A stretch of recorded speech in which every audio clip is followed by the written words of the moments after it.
Vous écoutez Europe 1, il est 8h19. L'interview politique d'Europe 1, on va parler Cuba avec vous, Jean-Pierre Elkabbach, puisque vous recevez André Chassaigne, président du groupe d'amitié France-Cuba à l'Assemblée, et Eduardo Manet, écrivain-cinéaste d'origine cubaine. Messieurs, c'est à vous. Et André Chassaigne, qui est leader des communistes à l'Assemblée nationale. André Chassaigne, bonjour, merci d'être là. En juin dernier, vous étiez à Cuba avec une délégation de parlementaires français. Cuba que vous connaissez bien. Est-ce que vous pressentiez à ce moment-là ce qui est aujourd'hui une surprise générale ? Absolument pas, du moins pas aussi rapidement. Nous avons beaucoup agi, les parlementaires du groupe d'amitié, bien évidemment, politiquement, des associations. Nous n'attendions pas cette déclaration d'hier d'Obama qui était très grande. Et vous espériez le rapprochement, donc il a lieu.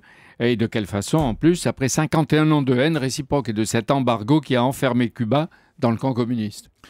Oui, mais disons que c'était en plus de ça un embargo que moi j'appelle blocus, qui est absolument pas justifié, complètement illégal. L'Assemblée générale des Nations Unies, 23 fois, a condamné cet embargo. Il y avait qu'Israël et les États-Unis qui étaient favorables à son maintien. Donc je crois qu'effectivement, ça a essayé d'asphyxier Cuba. C'est un échec de la politique américaine. Oui, mais en même temps, c'est un échec du régime. Le régime de Fidel Castro qui a été rongé par la dictature d'un seul, vous savez ça, par le mensonge, le silence, l'arbitraire. Là, je crois que les mots sont un peu forts. Les prisons pour la dissidence, oui. Il y en a 53 de détenus politiques qui vont sortir, donc il y en a d'autres, c'est tout un peuple. Et ça aussi, c'était un échec. Non, je crois que la politique conduite à Cuba par le gouvernement cubain, en grande partie, était due justement à ce blocus. Je crois qu'aujourd'hui, il y aura un développement économique. C'est pas seulement idéologique. C'était pas seulement idéologique, c'est que derrière tout ça, il y avait cette asphyxie organisée par les États-Unis. Eduardo Manet, heureux de vous saluer, vous, le Cubain de Paris, qui avez publié une vingtaine de romans inspirés par votre pays. Vous avez écrit « Je suis peut-être sorti de Cuba, hein, mais Cuba n'est jamais sorti de moi ». Oui, parce que tous mes romans sont inspirés par Cuba, sauf un ou deux, je crois. Et c'est comme ça. J'avais dit aussi que la France, c'était mon amour, et Cuba, c'était ma croix. C'était un peu exagéré. Je suis tropical, donc c'est normal que je fasse des exagérations de cette manière. Vous avez connu Cuba, Eduardo Manet, avant la Révolution. Vous avez même été un révolutionnaire, si je me souviens bien vos livres, avant Fidel Castro, mais sans avoir la carte du PC. Oui, exactement. En plus, j'étais camarade d'école avec Raúl Castro, c'est-à-dire à l'université. Et nous avions, à la faculté de droit, nous avions à un moment donné une petite revue d'étudiants dans laquelle, et ça s'appelait évidemment Avant-Garde, dans laquelle Raúl Castro était le directeur.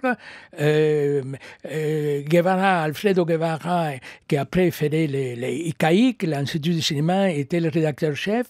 Tomás Gutiérrez Alea, qui fera plus tard Fraises et chocolat, était le critique de cinéma. Et moi, j'étais le critique de théâtre. Alors, vous voyez, ça vient de loin. Je connais bien la personnalité de Raúl Castro. Vous êtes parti en 1968. Jamais vous vous étiez senti un exilé.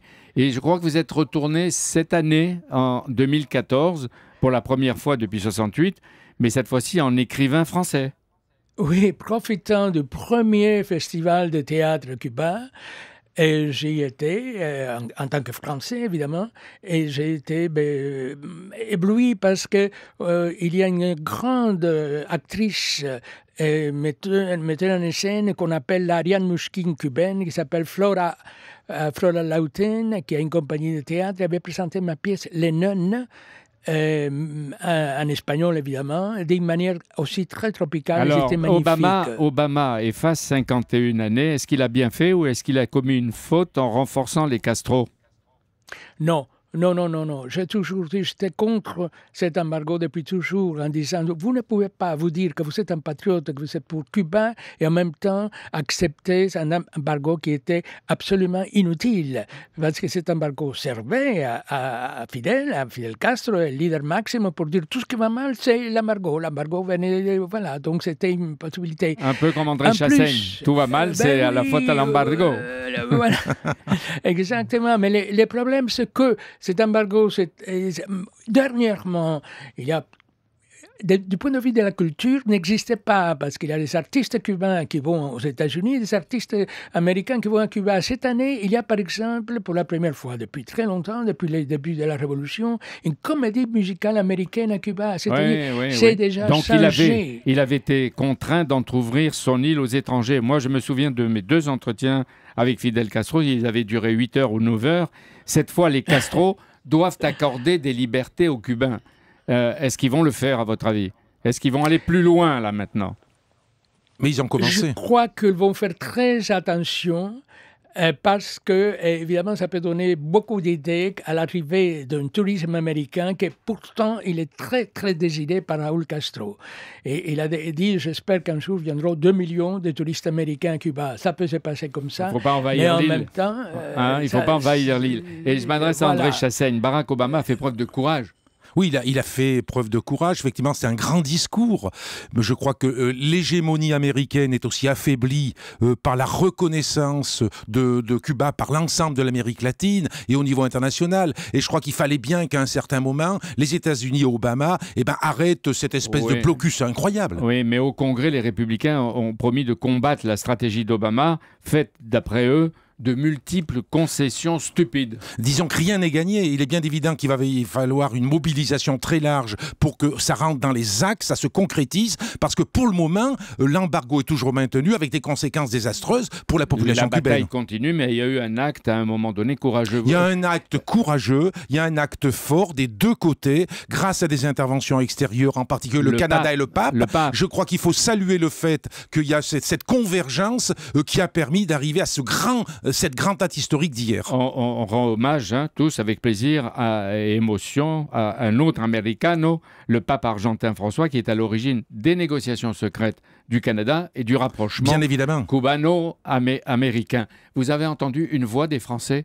Est-ce que vous avez entendu le président de la République? Est-ce que vous avez entendu Manuel Valls, pourtant intéressé par toute la culture espagnole, etc., et toute l'histoire? Vous avez entendu Laurent Fabius?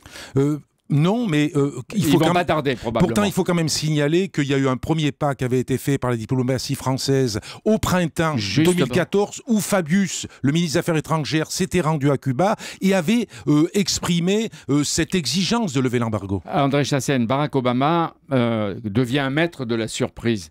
Il va peut-être finir son mandat en beauté pour plaire à Michel, son épouse, et à l'histoire et aux droits de l'homme. Et si dans quelque temps, il décidait un rapprochement des États-Unis avec l'Iran? Je crois que, quoi qu'il en soit, il va bien falloir tenir compte de l'Iran pour régler les questions du Moyen-Orient. C'est-à-dire, vouloir régler les questions du Moyen-Orient sans prendre en compte la puissance iranienne, c'est être voué à l'échec. Le président américain a eu le courage donc de reconnaître, il l'a dit hier dans un très beau discours émouvant, qu'un demi-siècle d'isolement de Cuba communiste avait échoué. Est-ce qu'il est nécessaire d'attendre longtemps avant de lever au moins en partie les sanctions contre la Russie? Je pense que, bien évidemment, il faut que la Russie soit considérée à son juste niveau et qu'on n'essaie pas de régler les questions d'Europe centrale de l'extérieur. Il faut que la Russie, dans la discussion diplomatique, ait toute sa place. Parce que les Russes, en ce moment, ils étouffent en difficultés sociales, ils sont inquiets, le rouble est déprécié, etc. Ils étouffent, mais ils renforcent Poutine. Ah oui, et Poutine qui va s'exprimer aujourd'hui, il renforce jusqu'à un moment où il s'affaiblit. Est-ce qu'il faut encourager la France à alléger les sanctions ? Moi, je crois qu'il faut avoir d'autres relations que de simples sanctions qui ne donnent pas de résultats et qui sont des sanctions qui sont désastreuses pour notre économie comme pour l'économie russe. Donc on livre les Mistral avant la fin de l'année? Il y avait un accord commercial. Je pense que pour ma part, il faudrait livrer les Mistral. Merci. On pourrait d'ailleurs chanter Cuba si, Cuba non, Cuba si, Cuba si aujourd'hui, comme la liberté. Mais je voudrais remercier Radio France et les techniciens d'Europe 1 qui ont rendu possible le direct et le dialogue avec Eduardo Manet. Bonne journée, Eduardo. Merci. Je suis sûr que vous retournerez à Cuba bientôt, hein? Ben oui, j'espère. Et vous pourrez emmener Jean-Pierre puisqu'il sait parfaitement bien chanter, vous l'avez entendu. Merci messieurs, pour la liberté, Jean-Pierre. Ouais.